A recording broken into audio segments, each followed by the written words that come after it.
Sa lahat ng mga sip-sip, para sa inyo to. Di mo maiiwasan na ika'y magkaroon ng mga kasamang plastik at sa'yo nakatuon ng pansin. Bawat araw sa iyo'y nagmamasid.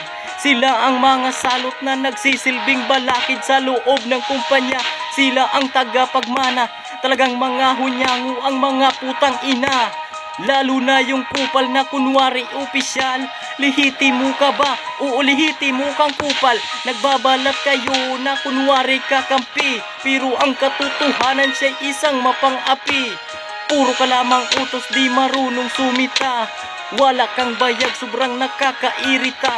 Sabayan pa ng kabaro na akala mo kung sino. Laging nagmamagaling, tang bibigay walang preno. Walang pakialam sa damdamin ng iba. Sobrang napakabubo ng mga putang ina.